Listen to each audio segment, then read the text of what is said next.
সূরাতুল ইখলাস সবার মুখস্থ আছে না? মুসলিম তো অবশ্যই, অনেক অমুসলিমেরও মুখস্থ, অনেক হিন্দুরও সূরা ইখলাস মুখস্থ আছে জানেন। অনেক হিন্দু ভাইরা একই পাড়ায় একই সাথে সমাজে থাকার কারণে তারা সূরা ফাতিহা, ইখলাস এরকম 2-4টা দোয়া কালাম সূরা এদেরও মুখস্থ থাকে। সূরাতুল ইখলাস এমন একটা সূরা যেটা অনেক অমুসলিম ভাইদেরও মুখস্থ থাকে। খুব ছোট্ট সূরা। স্রষ্টার পরিচয় যে এত সহজ ভাষায় মাত্র 4টি বাক্যে দিয়ে দেয়া যায়, তার জলজন্ত প্রমাণ হচ্ছে এই সূরাতুল ইখলাস। মাত্র 4টি আয়াত। কয়টি? 4টি আয়াত দিয়ে আল্লাহ তাআলা স্রষ্টার পরিচয় খুবই চমৎকার ভাবে প্রিসাইজলি তিনি তুলে ধরেছেন। কোরআনের অনেক জায়গায় আল্লাহ তাআলা নিজের পরিচয় দিয়েছেন।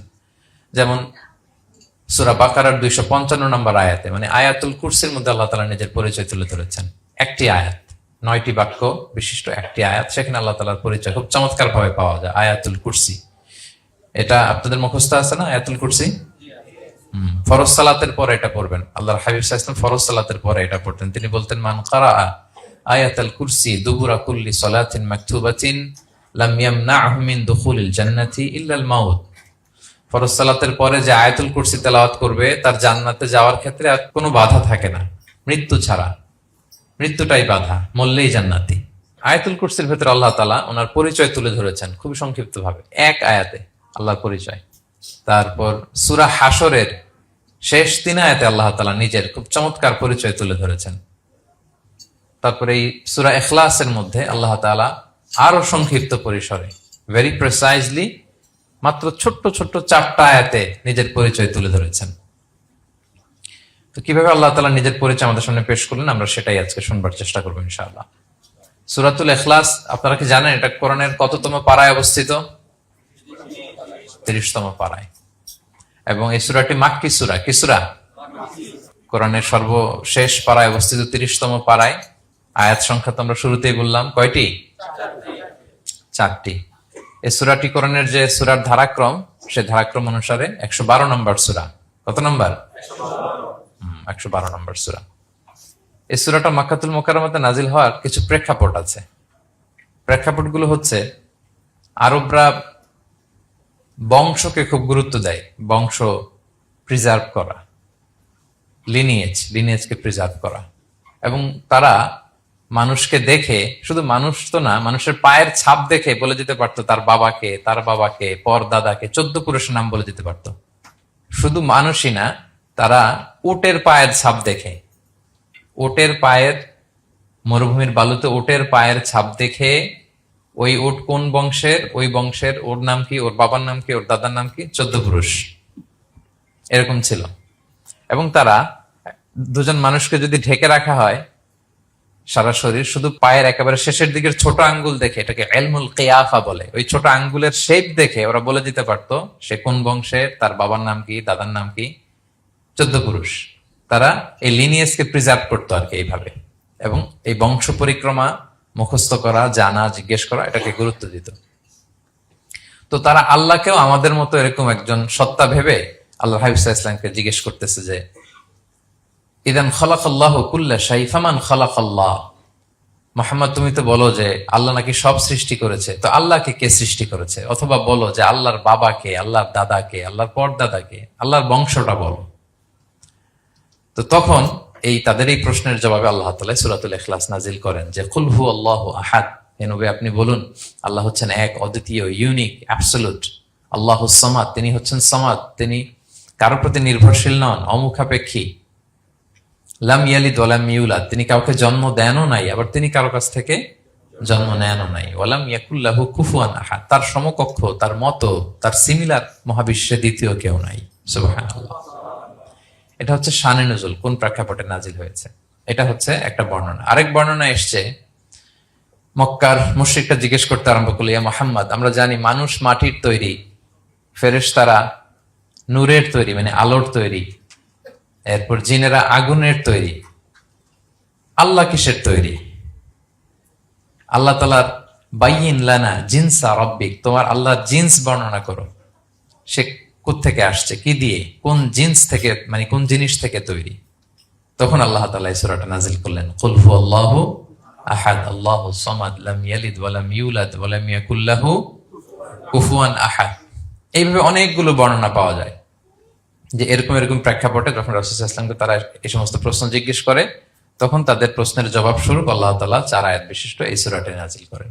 তাহলে সূরার কোন প্রেক্ষাপটে কোন সিচুয়েশনে সূরাটা নাজিল হলো এটা সবার কাছে ক্লিয়ার না এখন? এই সূরার কিছু ফজিলত পাওয়া যায়। আপনারা তো সূরার নাম শুনেছেন সূরাতুল ইখলাস। ইখলাস শব্দের অর্থ হচ্ছে সিনসিয়ারিটি, আন্তরিকতা বা একনিষ্ঠতা। যেহেতু এই সূরায় একনিষ্ঠতার সাথে আল্লাহর তাওহীদের ঘোষণা দেওয়া হয়, এজন্য এই সূরার নাম হচ্ছে সূরাতুল ইখলাস। আবার এই সূরাকে সূরাতুত তাওহীদও বলে, যেহেতু আল্লাহর একত্ববাদের ঘোষণা এই সূরায় দেওয়া হচ্ছে, ওয়াননেস অফ গড। আবার এই সূরার একটা নাম হচ্ছে সূরাতুল মারিফা, যেহেতু এই সূরা মারিফা মানে জানা বা চেনা। যেহেতু এই সূরা পড়ার মধ্য দিয়ে আল্লাহর পরিচয় জানা যায়, আল্লাহকে চেনা যায়, এজন্য সূরার নাম সূরাতুল মারিফা। আচ্ছা, এই সূরার অনেক ফজিলত আছে, অনেক ফজিলত। আমরা কয়েকটা ফজিলত আপনাদের সামনে শেয়ার করবো ইনশাআল্লাহ।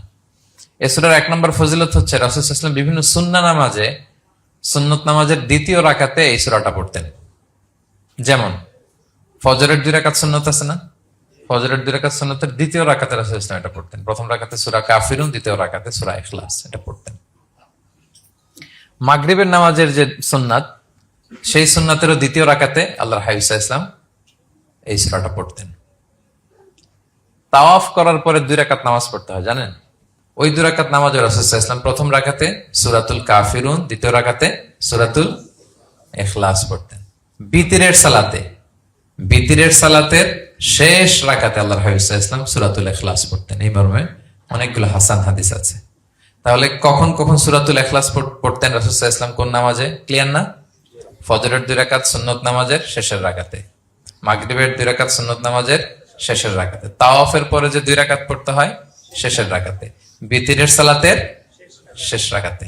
এই সূরাটাকে আল্লাহর হাবিব সাল্লাল্লাহু আলাইহি ওয়াসাল্লাম সুলুসুল কোরআন বলেছেন, 1/3 অফ দ্য কিতাব। কোরআনের 3 ভাগের 1 ভাগ। সূরাতুল ইখলাস তা'দিলু সুলুসাল কোরআন। সূরা ইখলাস হচ্ছে কোরআনের 3 ভাগের 1 ভাগ। তার মানে আপনি যদি একবার সূরা ইখলাস পড়েন, কয় পারা তেলাওয়াতের সওয়াব? 2 বার পড়লে, 3 বার পড়লে, 3 বার পড়লে 1 খতম কোরআনের সওয়াব। আলহামদুলিল্লাহ। কেউ কেউ বলেন যেহেতু আল্লাহর একত্ববাদের কথাবার্তা কোরআনে 1/3 মানে 1/3 জুড়ে আছে, সেহেতু সূরাতুল ইখলাস সুলুসুল কোরআন মানে হচ্ছে যে কোরআনের 3 ভাগের 1 ভাগে আল্লাহ যা নিয়ে কথা বলেছে সূরাতুল ইখলাসের ভিতরেই সেটা সংক্ষেপে চলে আসছে। এজন্য এটাকে বলা হয় 1/3 অফ দ্য বুক, কোরআনের 3 ভাগের 1 ভাগ।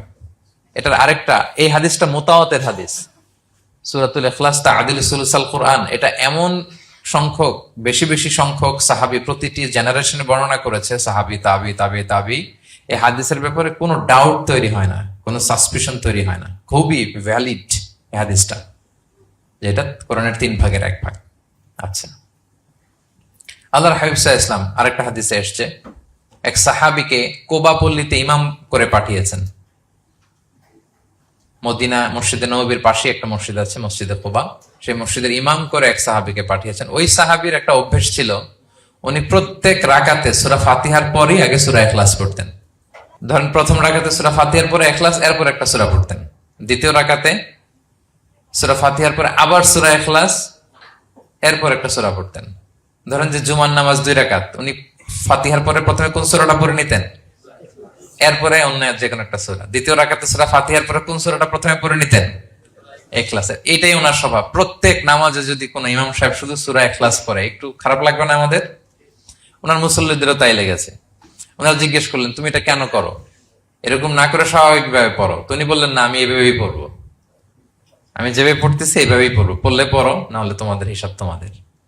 তো তারা যে রাসূল সাল্লাল্লাহু আলাইহি ওয়াসাল্লামের কাছে বিচার দিল যে, রাসূলুল্লাহ, দেখেন, একজন ইমাম আপনি আমাদের জন্য নির্ধারণ করেছেন, উনি প্রত্যেক রাকাতে সূরা ইখলাস পড়ে, ইন এভরি সিঙ্গেল রাকা সূরা ইখলাস পড়ে।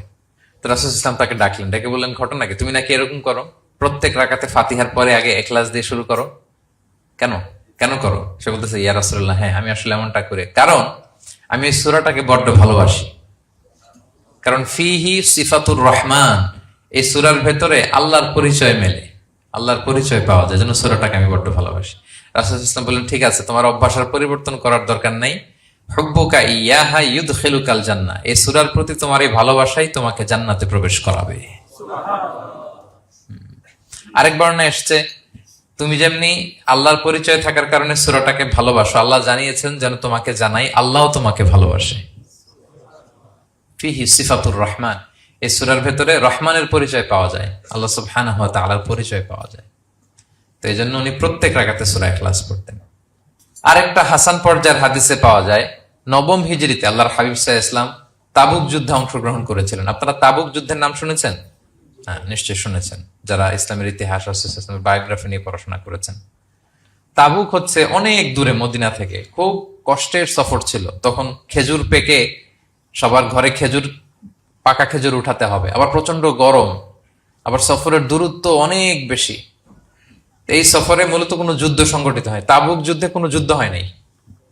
কয়েক সপ্তাহ লাগছে যেতে, কয়েক সপ্তাহ ফিরতে, এতটুকুই। জাস্ট কে পাক্কা ইমানদার আর কারা মুনাফেক, হিপোক্রিট, এটাকে ক্লিয়ার করার জন্য আল্লাহ তাআলা এই যুদ্ধের আহ্বান জানিয়েছেন যে যাও, অ্যাটাক করো, তাবুকে যাও। বিশাল বাহিনী, প্রায় বিশাল একটা বাহিনী যে তাবুকে চলে গেল। রাসূল সাল্লাল্লাহু আলাইহি ওয়াসাল্লাম যখন তাবুক যুদ্ধে ছিলেন, এই অভিযানে ছিলেন, তখন মদিনায় এক সাহাবী ইন্তেকাল করেন, নাম হচ্ছে মুআবিয়া ইবনে মুআবিয়া আল মুজহানি। তো উনি ইন্তেকাল যখন করলেন, রাসূল সাল্লাল্লাহু আলাইহি ওয়াসাল্লাম তো এত দূর থেকে এটা জানতেন না। জিবরাইল আলাইহিস সালাম এসে বললেন, ইয়া রাসূলুল্লাহ, মদিনাতে আপনার সাহাবী মুআবিয়া ইন্তেকাল করেছে। মুআবিয়া ইবনে আবি সুফিয়ান একজন সাহাবী আছে, উনি নয়, মুআবিয়া ইবনে মুআবিয়া আল মুজহানি। তখন বললেন, ইয়া রাসূলুল্লাহ, আপনি এই 30,000 সাহাবী নিয়ে এখানেই মরুভূমির মধ্যেই তার গায়েবানা জানাজা পড়েন, আমরাও আছি আপনার সাথে, আমরাও শরীক হব। রাসূল সাল্লাল্লাহু আলাইহি ওয়াসাল্লাম এত দূরে তাবুক থেকেই মুআবিয়া ইবনে মুআবিয়া আল মুজহানি রাদিয়াল্লাহু তাআলা আনহুর গায়েবানা জানাজায় শরীক হলেন। এই গায়েবানা জানাজায় সাহাবাদের সাথে ফেরেশতারাও শরীক হয়েছিলেন, দুই কাতারে, পেছনে দুই কাতার, প্রতি কাতারে 70,000 ফেরেশতা। জানাজা শেষে, দোয়া শেষে আল্লাহর হাবিব সাল্লাল্লাহু আলাইহি ওয়াসাল্লাম বললেন যে, জিবরিল, ঘটনা কি? মুআবিয়ার এত স্ট্যাটাস, এত মর্যাদা, কি কারণে তুমি দুই কাতারে 70,000 হলে 1,40,000 বিশাল ফেরেশতাদের বহন নিয়ে তুমি জানাজায় জয়েন করলে, কারণ কি? কি তার মর্তবা?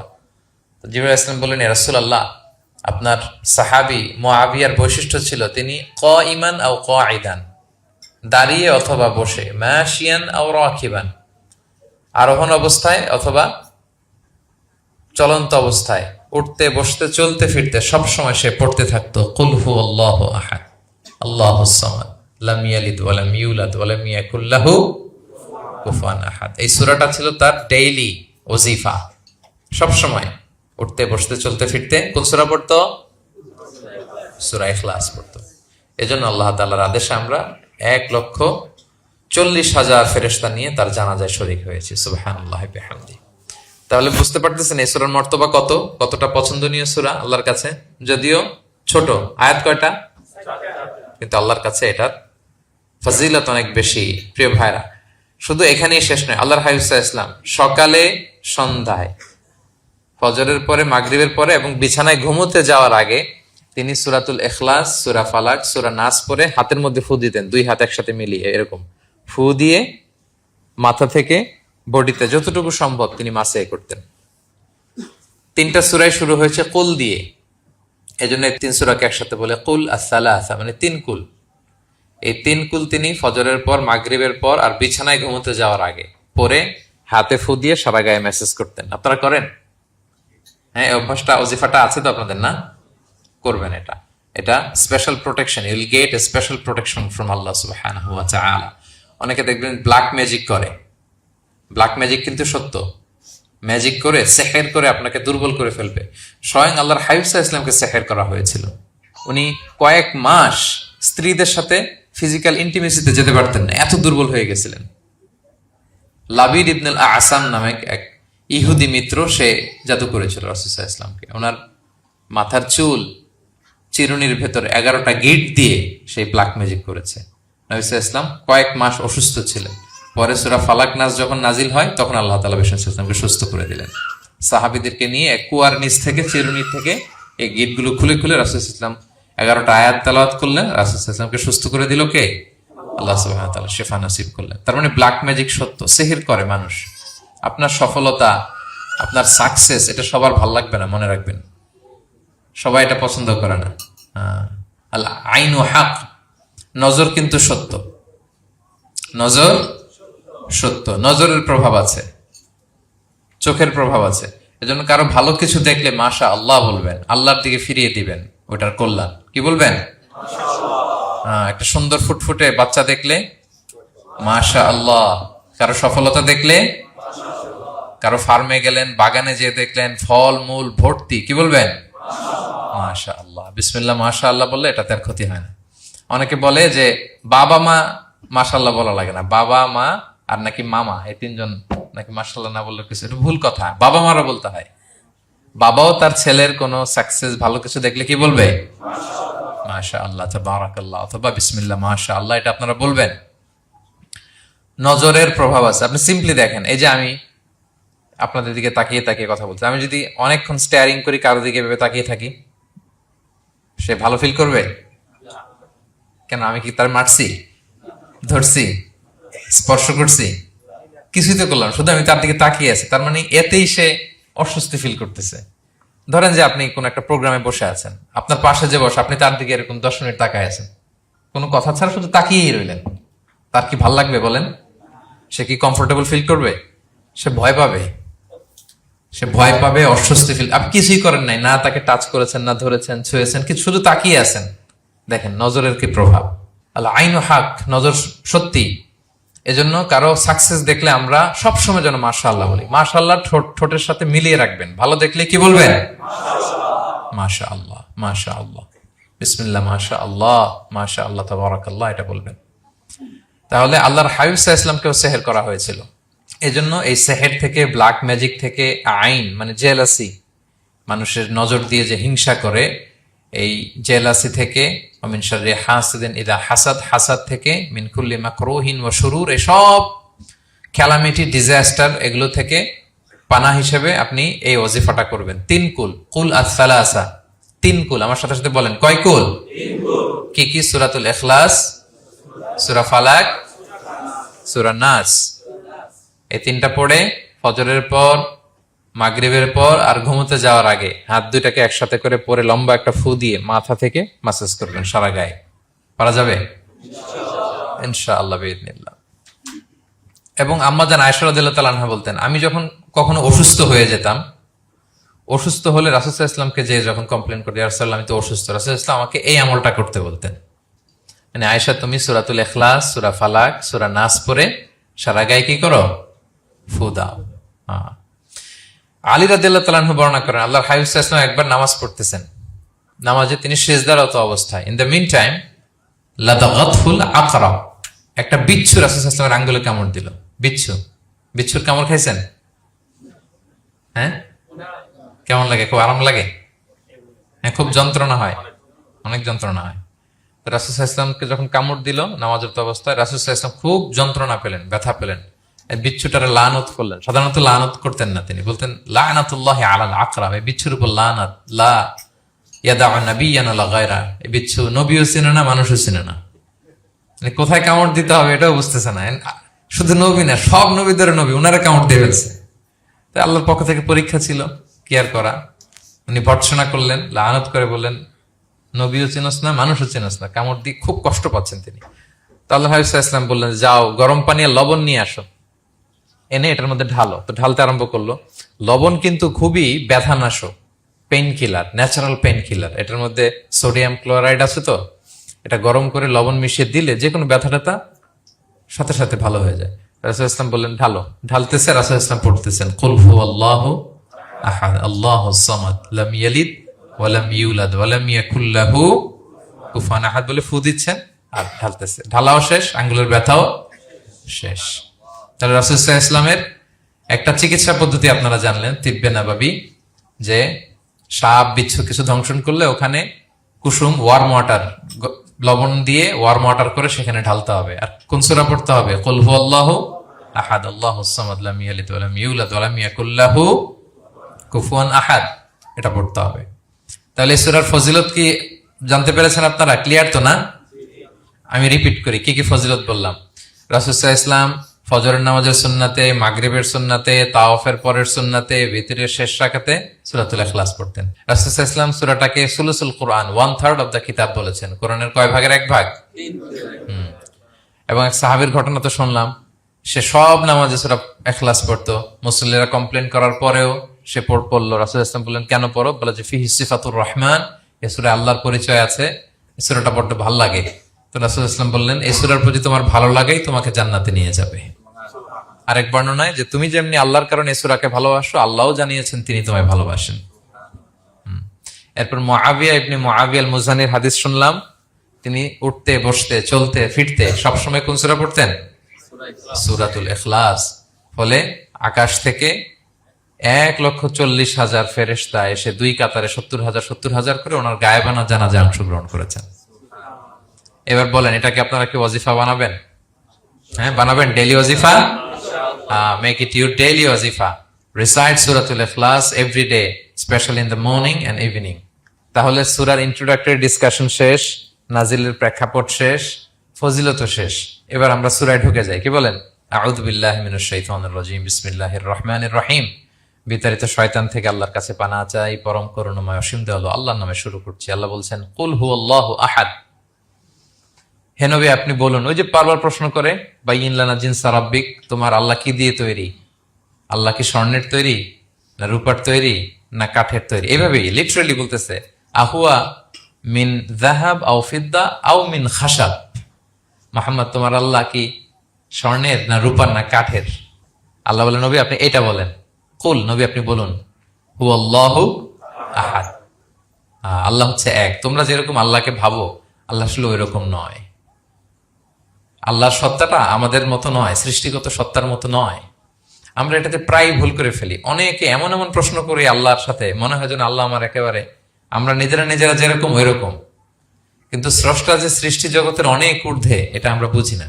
তিনি সময়ের ঊর্ধ্বে, তিনি স্থানের ঊর্ধ্বে, তিনি কালের ঊর্ধ্বে, সবকিছুর ঊর্ধ্বে। যেমন আমাদের 3টা কাল আছে, হ্যাঁ, অতীত, তারপর বর্তমান যেটাকে ধরা যায় না, প্রতি সেকেন্ডে ন্যানো সেকেন্ডে এটা অতীত হয়ে যাচ্ছে, আর যেটা সামনে ঘটবে এটা কি? ফিউচার, ভবিষ্যৎ। তা আল্লাহরও কি এরকম অতীত বর্তমান ভবিষ্যৎ আছে? সময়টা আমাদের জন্য, উনি তো সময়ের স্রষ্টা, ওনার সাথে আপনি সময় সেট করতে পারবেন না, উনি সময়ের ঊর্ধ্বে। ফলে উনি এই ইবলিস যে আদেশ ভঙ্গ করা, আদম আলাইসাল্লাম এবং হাওয়া আলাইসাল্লাম পৃথিবীতে আসা, নূহ, দাউদ, হুদ, সালেহ থেকে শুরু করে এই একের পর এক নবী, শেষ নবী, বর্তমান সময়, ভবিষ্যৎ, দাজ্জাল, কিয়ামত, সব তিনি এট এ গ্ল্যান্সে দেখেন, একবারে ওনার চোখের সামনে। আমাদের মতো অতীত বর্তমান ভবিষ্যৎ ওনার নাই। আমরা যেমনি ভাব প্রকাশের জন্য ভাষা লাগে, এই যে আমি বাংলায় কথা বলতেছি আপনারা বুঝতেছেন, হ্যাঁ, মালাইরা যারা মালাইতে কথা বলে, ইংলিশরা ইংরেজিতে কথা, চাইনিজে কথা বলে, ভাষা, উনি ভাষার স্রষ্টা, ফলে ওনার ভাষাও লাগে না।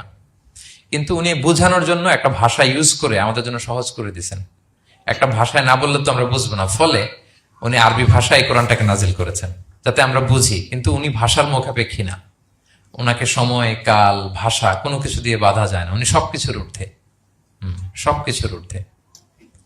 এবং আল্লাহ কোথায় আছেন? আমরা বলি যে আরশের উপরে আছেন। সেখানে ওই এরিয়াটা হচ্ছে লা জামান লা মাকান, ওখানে সময়, তারপর কাল, এগুলো ওখানে যায় না। আল্লাহর সাথে এই প্রশ্নগুলো একেবারেই অবান্তর।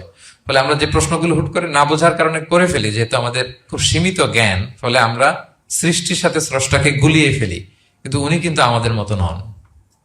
এজন্য আল্লাহ বলেন যে আমাকে জিজ্ঞেস করে যে আমি লোহার তৈরি, না স্বর্ণের তৈরি, না রূপার তৈরি, নাকি পাথরের তৈরি বা কাঠের তৈরি, তুমি বলো কুল হুয়াল্লাহু আহাদ। হে নবী আপনি বলুন আমি হচ্ছি এক, একক, অদ্বিতীয়। আরবিতে এক এক বলতে আরবিতে ওয়াহেদ শব্দ ব্যবহার করে, আহাদ ব্যবহার করা হয় না। ব্যক্তির গুণ হিসেবে কখনো আহাদ ব্যবহার করা হয় না। এটা কেবলমাত্র শুধুমাত্র একমাত্র আল্লাহ তাআলার জন্য ব্যবহার করা হয়, তিনি আহাদ।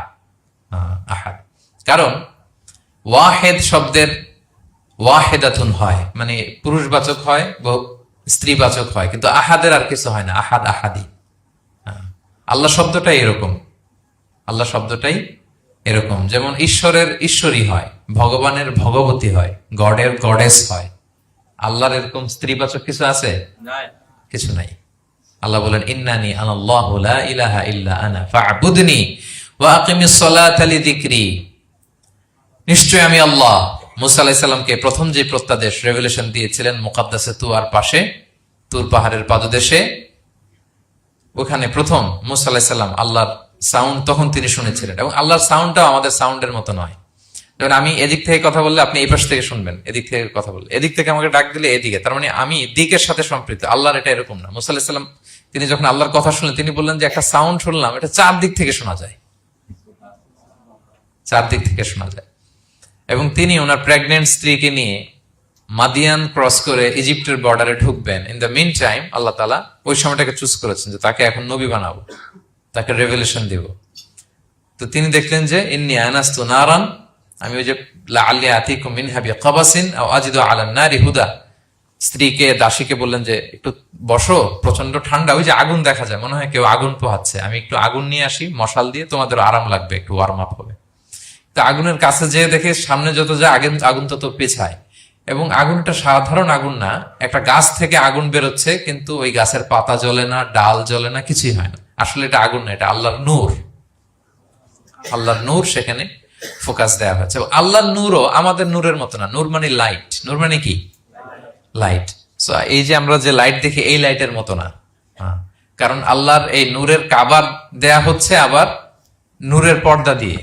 পর্দা দেয়া হয় সাধারণত আলোকে আটকানোর জন্য, কিন্তু আল্লাহর যে পর্দা, হেজাবের কথা বলা হয়েছে, ওই পর্দাটাও আলোর পর্দা। আমাদের সাথে মিলালে হবে? আমরা ঘরে পর্দা টাঙাই কি থামাতে বলেন তো? আলো থামাতে। আর আল্লাহর যে হেজাব পর্দাগুলো কিসের? আলোর, নূরের। সো কশ্চিন কালেও আপনি সৃষ্টির সাথে স্রষ্টাকে মিলাবেন না। আমরা ভুল করে অনেক সময় এরকম অবান্তর প্রশ্নগুলো করি। তো আল্লাহ তখন মুসা আলাইহিস সালামকে প্রত্যাদেশ করলেন যে ইন্নানি আনাল্লাহ লা ইলাহা ইল্লা আনা ফা'বুদনি, আমি আল্লাহ। আমি কি? আল্লাহ। এই আল্লাহ নামটা আল্লাহ নিজেই রেখেছেন। আমাদের নাম রাখে আমাদের বাবা দাদা, আল্লাহর তো বাবা দাদা কেউ নাই। আল্লাহর নাম কে রেখেছে? আল্লাহ নিজেই রেখেছেন। ফা'বুদনি, আমার ইবাদত করো, ওয়া আকিমিস সালাতা লিযিকরি। তাহলে এখানে প্রথম আয়াতেই শিরকের উপর কুঠারাঘাত করা হয়েছে, শিরকি আকীদাকে লন্ডভন্ড করে দেয়া হয়েছে, এবং বোঝানো হয়েছে আল্লাহ হচ্ছেন এক, অদ্বিতীয়, একক। কারণ আমরা যত ইবাদত করি, এর মধ্যে যদি শিরকের স্পর্শ থাকে, আমাদের ইবাদত ভ্যানিশ হয়ে যাবে, এটার কোনো দাম নাই। লা ইন আশরাকতা লা ইয়াহবাতান্না আমালুক ওয়া লা তাকুনান্না মিনাল খাসিরিন। আল্লাহ বলেন যদি শিরক করো তাহলে তোমার সব আমল বাতিল হয়ে যাবে, তোমার রোজা, নামাজ, হজ, যাকাত, জিকির কিছু থাকবে না। এজন্য শিরক যাতে কখনো আমাদের না হয়, শিরকের সাথে যেন আমাদের সম্পর্ক না থাকে। ইন্নাল্লাহা লা ইয়াগফিরু আন ইউশরাকা বিহি ওয়া ইয়াগফিরু মা দুনা যালিকা লিমান ইয়াশা। আল্লাহ সব মাফ করেন, কিন্তু শিরকের গুনাহ মাফ করেন না। কি মাফ করে না? হ্যাঁ, এজন্য শিরকের সাথে আমাদের কোনো সম্পর্ক নাই। দেখেন, আমরা যখন নামাজে দাঁড়াই, আমরা তাকবীরে তাহরিমা বাঁধার পরে কি পড়ি? ওয়াজ্জাহতু ওয়াজহিয়া লিল্লাযী ফাতারাস সামাওয়াতি ওয়াল আরদা হানিফা ওয়া মা আনা মিনাল মুশরিকিন। দেখেন, নামাজে দাঁড়ালে আগে ক্লিয়ার করে নিতে হয় যে আল্লাহ ওয়া মা আনা মিনাল। এই যে লক্ষ লক্ষ হাজী সাহেবরা যায় ইজহার রেদা পরে, ওখানে কি পড়ে? লাব্বাইক আল্লাহুম্মা লাব্বাইক লাব্বাইক লা শারীকা লাক। আগে হিসাব ক্লিয়ার যে আল্লাহ শিরকের সাথে ছিটেফোঁটা সম্পর্ক আমাদের নাই। আমরা একনিষ্ঠ ভাবে তোমার ইবাদত করি। তাহলে সূরাতুল ইখলাস বেসিক্যালি তাওহীদের একনিষ্ঠ ঘোষণার নাম, যেটার প্রথম আয়াত আল্লাহ তাআলা নবীকে বললেন যে হে নবী, আপনি আমার পরিচয় দিয়ে দেন। আপনি বলুন কুল হুয়াল্লাহু আহাদ, আমি এক, একক, অদ্বিতীয়। কুল হুয়াল্লাহ, নবী আপনি বলুন তিনি হচ্ছেন আল্লাহ এবং তিনি হচ্ছেন আহাদ। আল্লাহ নামটার অনেক ভাবে কোরআনে পরিচয় দিয়েছেন। আল্লাহ আলিফ লাম, লাম আলিফ ছাড়া, লিল্লাহ দিয়ে, লাম ছাড়া, লাহু দিয়ে, আপনি যেভাবেই বলবেন সেভাবে আল্লাহর পরিচয় পাওয়া যায়। লিল্লাহি মা ফিস সামাওয়াতি ওয়া মা ফিল আরদ, কোরআনের অনেক আয়াতে এসেছে।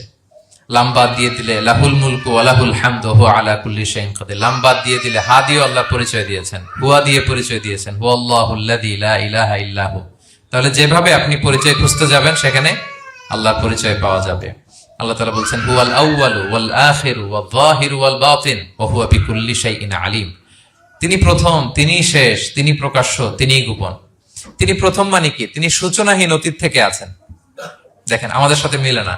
আমাদের অতীতের একটা সূচনা থাকে, কি বলেন? আমার জন্মের একটা স্টার্টিং পয়েন্ট আছে না, যে এখান থেকে আমার অস্তিত্ব শুরু, এত সালে আমি, এত সালে আপনি। তার মানে আমাদের একটা স্টার্টিং আছে তো, নাকি? আল্লাহ স্টার্টিং কবে থেকে বলেন?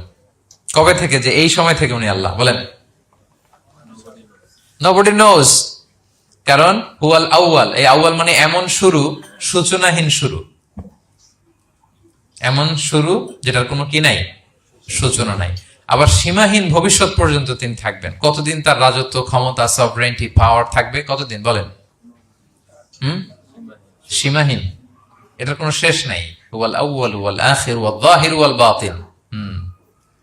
এবং সবকিছু ধ্বংস হবে তিনি ছাড়া। কুল্লু মান আলাইহা ফান ওয়া ইয়াবকা ওয়াজহু রাব্বিকা যুল জালালি ওয়াল ইকরাম। সব শেষ হবে, উনি অবিনশ্বর, শাশ্বত, চিরঞ্জীব।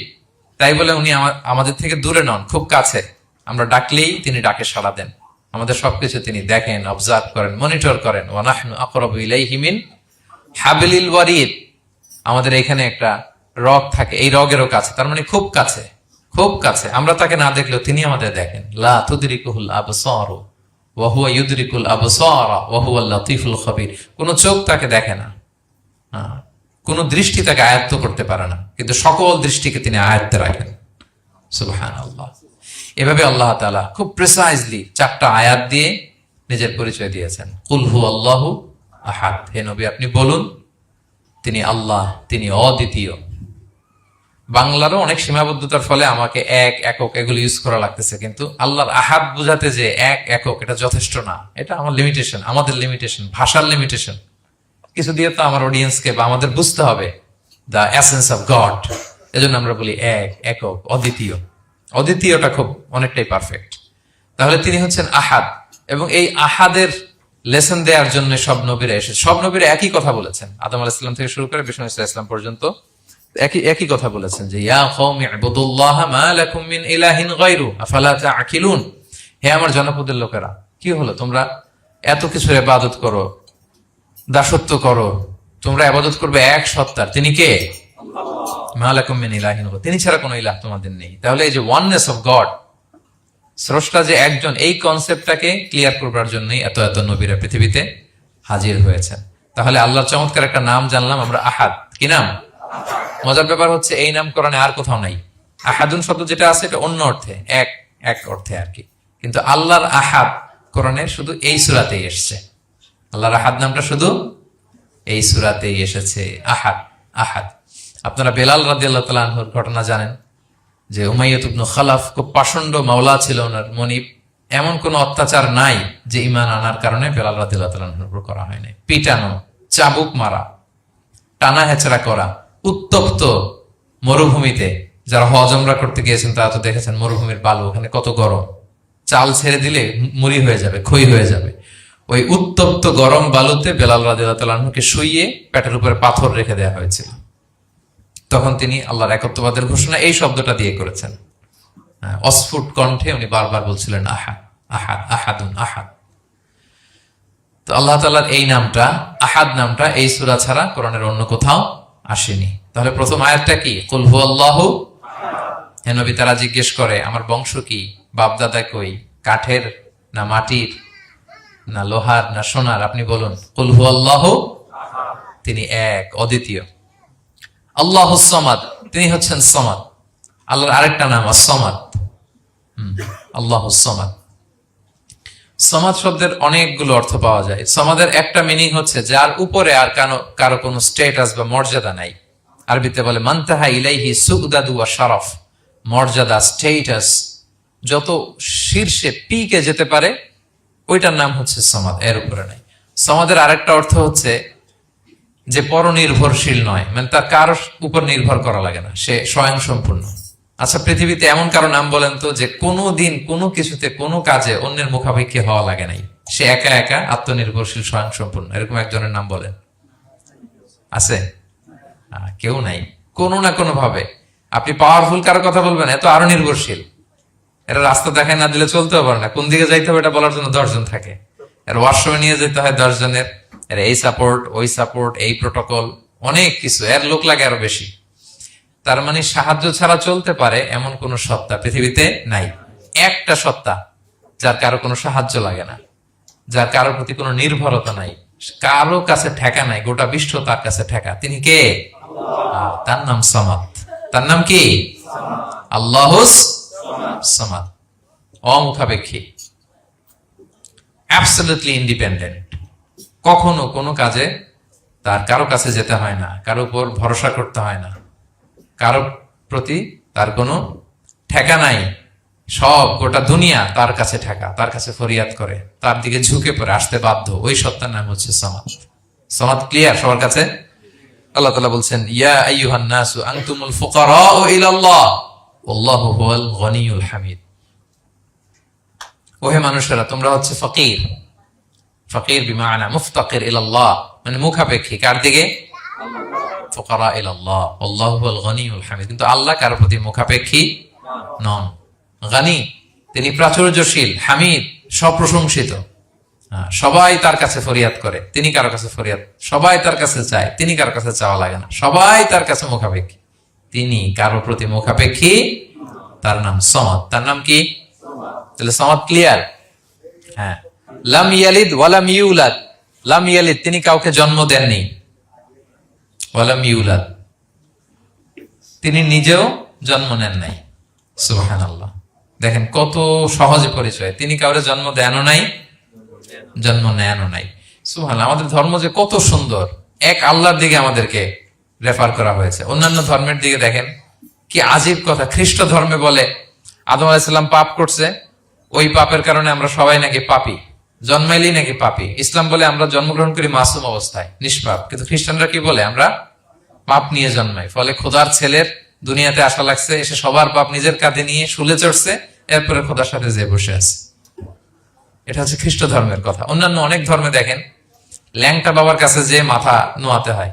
এরকম অনেক ধর্ম দেখছেন যে লোকটার চুলে জট বাঁধা, দাড়িতে জট বাঁধা, একেবারে উলঙ্গ, তার কাছে যে সবাই এরকম হাত পাতে। দেখছেন? দেখেন না আপনারা? নাকি শুধু আমি একাই দেখলাম? দেখছেন সবাই? আছে, কিন্তু আমি ধর্মের নাম বলতেছি না, কোন ধর্মকে ছোট করা যাবে না, কিন্তু এরকম আছে। তো দেখেন কি সমস্ত অদ্ভুত নিয়ম কানুন। আগুন নিয়ে ওইখানে দৌড়াইতে হয়, এই করতে হয়, কিন্তু আমাদের এক সত্তার কাছে আমরা চাই। কোনো ভায়া লাগে না, মিডিয়েটর লাগে না, মধ্যস্থতাকারী লাগে না। আল্লাহ বলে ডাকার সাথে সাথে তিনি ডাকে সাড়া দেন। লাম ইয়ালিদ ওয়া লাম ইয়াকুল লাহু, জন্ম দেনও নাই, জন্ম নেনও নাই। মুশরিকরা বলতো আল মালাইকাতু বানাতুল্লাহ, তারা বলতো ফেরেশতারা নাকি আল্লাহর মেয়ে। নাউযুবিল্লাহ। ওয়া ক্বালাতিল ইয়াহুদু উযাইরুন ইবনুল্লাহ, ইহুদিরা বলতো উযাইর আলাইহিস সালাম আল্লাহর ছেলে। ওয়া ক্বালাতিন নাসারা আল মাসীহ ইবনুল্লাহ, আর খ্রিস্টানরা বলে ঈসা মাসীহ, ঈসা আলাইহিস সালাম উনি নাকি আল্লাহর ছেলে। নাউযুবিল্লাহ। আল্লাহ সবগুলো ভ্রান্ত ধারণার কবর রচনা করেছেন এই আয়াত দিয়ে। লাম ইয়ালিদ ওয়া লাম না না, এগুলো ভুল।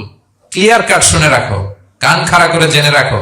লাম ইয়ালিদ ওয়া লাম ইউলাদ, তিনি কাউকে জন্ম দেনও নাই, তিনি কারো কাছ থেকে জন্ম নেনও নাই। ইমাম আবু বকর আল বাকিল্লানি একজন বড়, অনেক বড় একজন দার্শনিক ছিলেন এবং তর্কবাগীশ ছিলেন, ইরাকের। নাম শুনেছেন কেউ? আবু বকর আল বাকিল্লানি। তো উনি কারোর সাথে তর্ক লাগলে উনি খ্রিস্ট ধর্মের কত লোককে যে শাহাদা পড়াইছেন ওনার এই যৌক্তিক আলোচনা দিয়ে, তর্ক দিয়ে। সুবহানাল্লাহ। এক খ্রিস্টান পাদ্রী ওনারে প্রশ্ন করলো, তোমরা মুসলমানরা খুব রেসিস্ট। উনি বললেন কেন?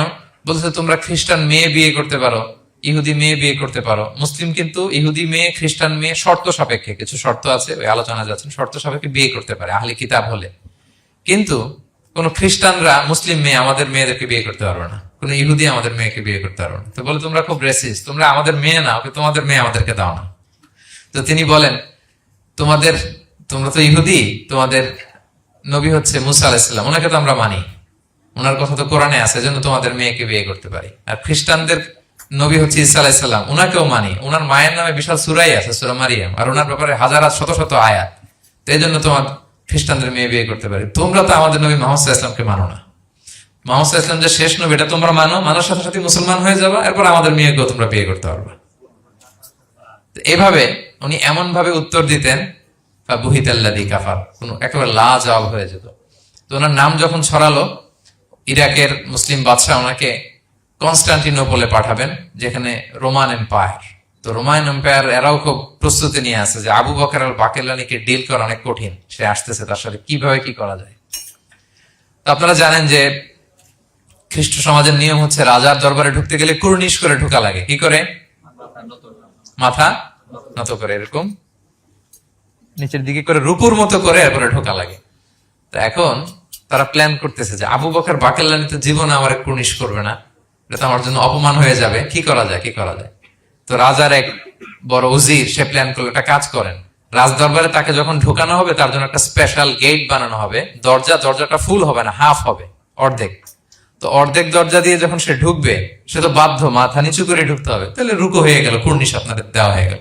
বলে এই তো চমৎকার বুদ্ধি, ঠিক আছে একটা ছোট্ট দরজা বানাও। তো বানাইছে। উনি যখন কনস্টান্টিনোপলে পৌঁছলেন, অনেকে নিয়ে আসালো রাজদরবার, বলতেছে এটা দিয়ে ঢুকতে হবে আমাদের, সবার ঢুকেন। তো সবাই এরকম মাথা নিচু নিচু করে ঢুকছে।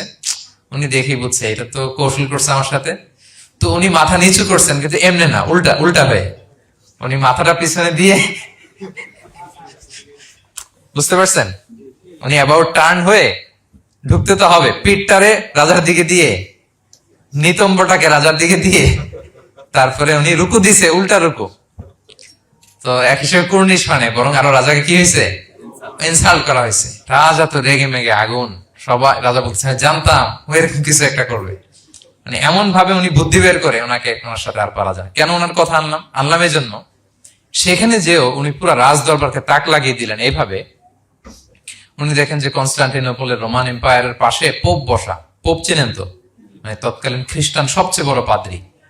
তিনি যে বলতেছে কাইফা হালুক ইয়া কাহানাতুল মা'বাদ ও কাইফাল আহল ও কাইফাল আওলাদ, যে বলতেছে আরে সম্মানিত পোপ, আপনি কেমন আছেন, আপনার বউ কেমন আছে, আপনার সন্তান কেমন আছে।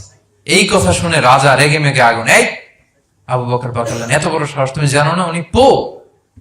পোপদের বিয়ে করা নিষেধ, তারা এত পবিত্র, তাদের স্ত্রী হয় না, তাদের সন্তান হয় না। একজন পবিত্র সত্তার সন্তান থাকে কি করে, স্ত্রী থাকে কি করে, তারা আমাদের পোপ।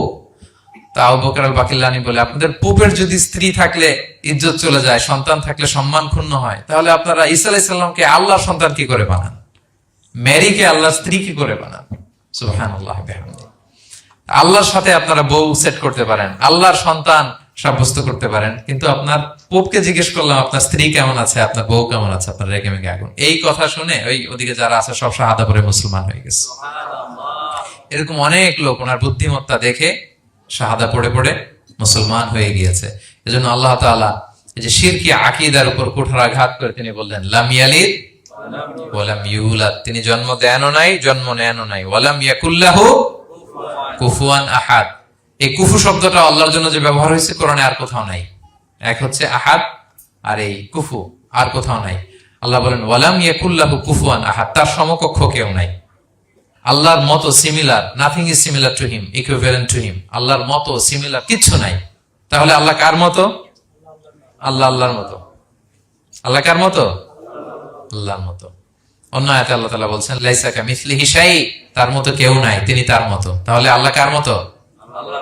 আল্লাহর মতো। ওয়ালাম ইয়াকুল্লাহু কুফুয়ান আহাদ, তার মতো কেউ নাই, তিনি তার মতো। তাহলে এই চার আয়াতে আল্লাহর পরিচয় পাইছেন আপনারা? তিনি এক, অদ্বিতীয়, তিনি অমুখাপেক্ষী, কারো কাছে হাত পাততে হয় না, সব হাত পেতে থাকে তার দরবারে। তিনি জন্ম দেনও নাই, জন্ম নেনও নাই, তার মতো কেউ নাই। তো তাহলে আল্লাহর মতো কেউ নাই। আল্লাহ কার মতো? আল্লাহর মতো। তাহলে সূরাতুল ইখলাস ক্লিয়ার হয়েছে সবার? আল্লাহ নিজের পরিচয় দিলেন, তিনি এক, অদ্বিতীয়, তার কাছে চাইতে হয়। আমরা ফরিয়াদ করব কার কাছে? বিপদে আপদে, যে কোনো বিপদে ক্রাইসিসে পড়লেই কি করবেন? কার কাছে শেয়ার করবেন? নাকি ফেসবুকে শেয়ার করবেন? আমরা বিপদে পড়লে কোথায় শেয়ার দিয়ে দেই? প্রথমেই আমাদের শেয়ার দেওয়ার জায়গা কই? কিন্তু আসলে শেয়ার করতে হবে কার কাছে? প্রথমে আল্লাহর কাছে বলুন। তিনি আপনাকে বিপদ মুক্ত করতে পারেন, তিনি আপনাকে শান্ত করতে পারেন, আপনার অস্থিরতা দূর করতে পারেন, তিনি কেবল আপনাকে সফলতা দিতে পারেন, আর কেউ পারে না। এজন্য ফরিয়াদের হাত যেন আমরা তার দরবারে উঠাই। আল্লাহ তাআলা আমাদের সবাইকে কথাগুলো বোঝার, আমল করার তৌফিক দান করুক।